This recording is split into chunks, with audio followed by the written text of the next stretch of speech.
All right, so I'm Jewish, born in New York City, 1955. My dad was the lead attorney in the New York Supreme Court. Mom and dad happily married. Moved to Long Island when I was 7 years old. But we were conservative Jews, which does not mean moral conservatism, social conservatism. It's just a branch of Judaism. But what I was raised in was not a religious Judaism. So we'd go for the high holy days. Okay. The synagogue would be packed out. We'd have several hundred people there. But an average Sabbath, you'd barely get 10 men there. But kind of like a nominal Christian might go Exactly. Christmas, Easter, but Exactly. not really. So I fully understood I was a Jew. I went to school with other kids. But in my mind, Gentile, Christian, Catholic, that was all synonymous. There was just us and them. But we were all friends, hung out. I started playing drums when I was 8. Which I mentioned because I really got into the whole rock scene. Beatles came to America when I was 9, just to give you a social context. So I was bar mitzvahed at 13, but it was much more of a social event for me. It didn't have spiritual depth to me. Later that year, November of 68, when I was 13, I saw Jimi Hendrix in concert. Wow. And that was kind of a formative spiritual event because there was a power to it. And suddenly I wanted to be like them and be in a rock band and all this. So when I was 14 and someone asked if I wanted to try getting high, I thought, well, I mean, number one, you're not supposed to do it. So the forbidden, Of course. Proverbs, stolen water is sweet, right? So I'm not supposed to do it. That made it appealing. But then the rock stars do it. Absolutely. So I smoked pot, nothing happened. What? So I went to a harder drug. I smoked hash, nothing happened. I didn't realize my body is somehow wired to have a high resistance to drugs. Oh. So very quickly, because I was curious, what's going on? Yeah. I started doing other drugs, Harder ups drugs. and downs, Yeah, and hallucinogenic drugs. By the time I was 15, I started shooting heroin. Wow. And I became known as Drug Bear and Iron Man because my whole identity was I'm this rock drummer, good, playing well for my age, playing in a band. We're going to be this great band one day. And I used these massive quantities of drugs. And I was so full of rebellion, so full of anger, so full of sin. But I thought, we're doing great. And you presumably had the long hair and the rock star look? Oh yeah. Oh, absolutely. Have you still got photos from that era? Yes, sir. If folks get online and just search from LSD to PhD, Okay. and then put my name in, they'll get one as my hair was growing long. It got longer than that. But my wife, Nancy, whom I met 2.5 years after I became a believer, she was a hardcore Jewish atheist when we met. Some years after that, she saw a picture of me from before I was saved. And she started laughing. I said, "You're laughing because I look like a woman." She said, "No, I'm laughing because you look like an ugly woman." So that was me. So, well, tell us, because that book title is fabulous. But how did you get from LSD to PhD? And more importantly, to being a follower of Jesus? Yeah. So what happened was, 71, my two best friends, the guys I played in the band with, they started they were friendly with these two girls whose uncle was a Pentecostal pastor, whose dad had been praying for them for years. So the girls started going to the church. My friends started going to hang out with the girls, but said, "There's this really cool church." And they were nominal, one Russian Orthodox, the other Methodist, completely nominal.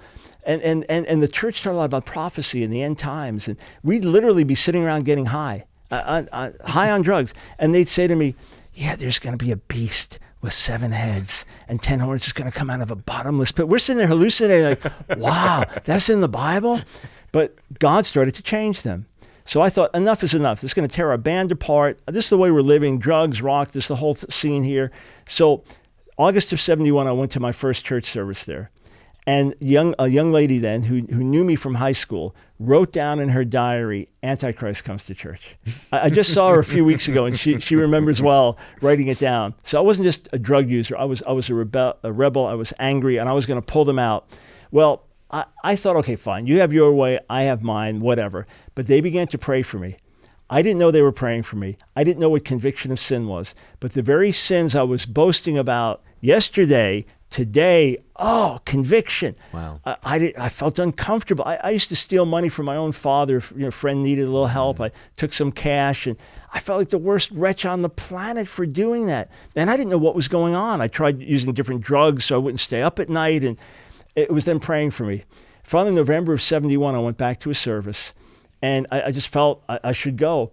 And at the end of the service, the pastor gave an altar call, and my friend nudged me like, "You should go up." And I thought, these people, they're praying for me, because I found that out now. Yeah. And they think I'm like the worst of sinners. So I'll just go up just to do it. But my friends have been witnessing to me day and night for months, and we were talking gospel. Something was planted in my heart. As I said the words, confessing, "I believe Jesus died for my sins and rose from the dead," I said, I actually do. I'm not just saying this. I believe it's true. And then the pastor said, and I promise to live for you the rest of my life. And I said the words, and I said, okay, God, I have a problem here. Because when I go home, I'm shooting cocaine. I'm doing that. And I'm using this other drug first, angel dust, PCP. I had the whole thing planned out. And I said, if you don't want me to, because I'm brand new, remember, don't know anything. If you don't want me to, when I put the drugs in my arm, don't let anything happen. And sure enough, I get home, I smoke a large dose of this one thing that should just almost floor you, and then shoot a large amount of cocaine, and nothing happens. For a second, my heart started to pound, and nothing. So I thought, okay, something's going on here. The next 5 weeks, I was in the battle for my life, shooting heroin one day, in church the next, back and forth. And finally, December 17th of 71, I went to a service. Now remember, I saw Led Zeppelin, I saw The Who, I saw the Grateful Dead, I saw Hendrix twice, I saw The Doors, I saw Janis Joplin, I saw Jefferson Airplane, all the bands. I lived for these rock concerts day and night for a couple of years now, right? And playing with my rock band. The loudest music you can imagine. Dazed and Confused, Purple Haze, right? Now I'm in this little church with a piano player. There's within my heart a melody. Jesus whispers sweet and low, and make me a blessing and blessed assurance. And I get overcome with a joy that was completely indescribable. Nothing you'd experienced at the rock concert. And just like you have an accident and your life passes before you. Yeah. Well, in a moment, I thought of all the highs, all the drug highs, all the music highs, all the highs just from friendship, from doing good, from sports, and I thought, this is qualitatively different.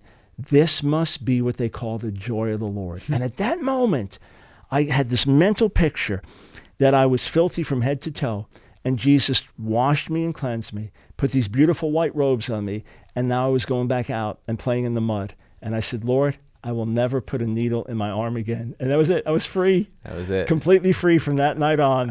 2 days after that, said, I'll never get high anymore. And then my dad said, Michael, it's great that you're off drugs, but we're Jews.